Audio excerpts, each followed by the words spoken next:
Hi guys, me again. In this video we are going to talk about probability rules.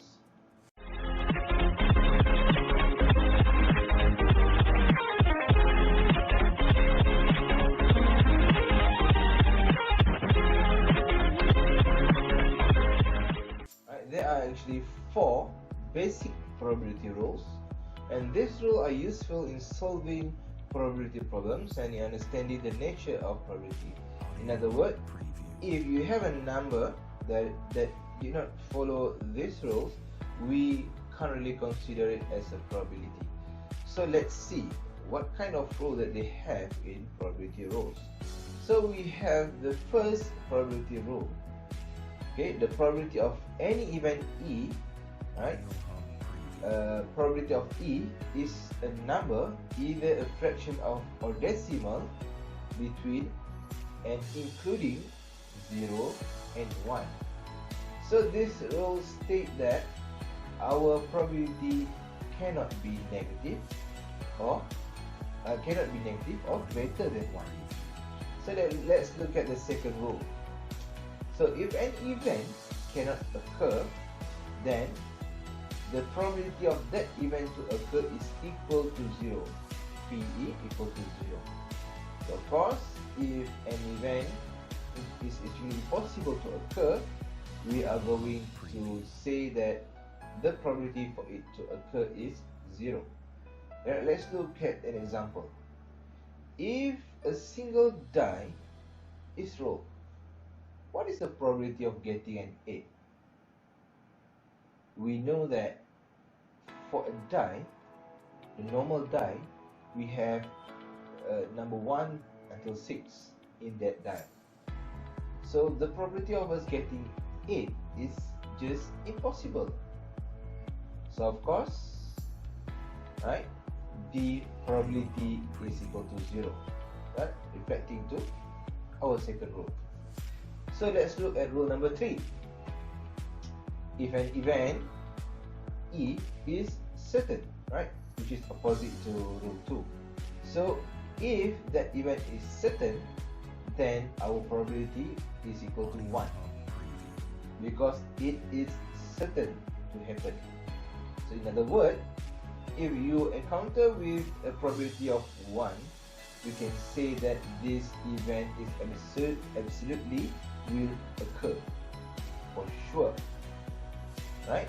So for example, if let's say, okay, we roll a die, and then what is the probability of getting a number when we roll that die, getting a number that is less than 9?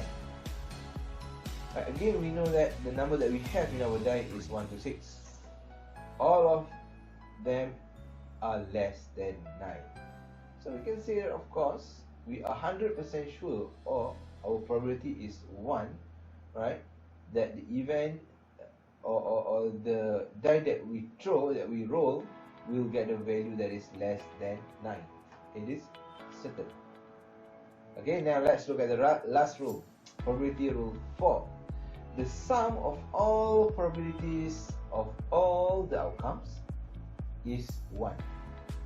It doesn't matter how many outcomes that you have, how many sample space that you have, the total of all probability for each of the sample space should be 1, the summation. Again, let's look at our roll a fair die example. Right, we know that for our die, we have a value of 1 to 6. So when we throw it once, we have 1 over 6 chance for each of the number to appear. Right, so when we roll a die, our chance to get 1 is 1 over 6. 1 out of 6, right? Our chance to get number 2 also 1 over 6. The same goes for 3, 4, 5, and in the end 6. So all of them is having the same probability, which is 1 over 6. So when you sum all of them, you should get 6 over 6, which is equal to 1. Okay, So, as we said before, probability values range from 0 to 1. Right? When a probability of an event is close to 0, we can say that its occurrence is highly unlikely to occur, or we can say it is almost impossible. Okay? When the event is close, the probability of that event is close to 1, we can say that the event is highly likely to occur. However, when the probability of an event is near 0.5, which is in the middle, you can say that that event is having a 50-50 chance for it to occur. Right? It might be occurred, it might be not. So now we have a figure that you can use later to help you in describing the probability. So you can see 0 is impossible, right? The probability from 0 until 0.25, we can say unlikely, right? The description in the middle is actually quite subjective. You can put your words. So from 0 to and then 0.5 is equally likely of a 50-50 chance, and then 0.75 likely, 1 is certain. That is the range of probability values that we have for an event. Okay, so in terms of expression, probability can be expressed as a fraction, as a decimals, or maybe where appropriate, as a percentage. Right? If you ask, what is the probability of getting hit when tossing a coin? The typical responses are, we can say 50% chance, right? That is in terms of percentage, or maybe in decimal 0.5. Okay, or we can also say 1/2. So these answers are all equivalent. In most cases, the answers to examples and exercises given in this chapter are expressed as fractions or decimal, but we also use percentage sometimes.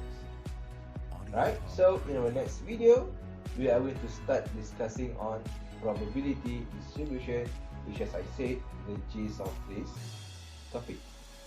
Okay? So till then, thank you.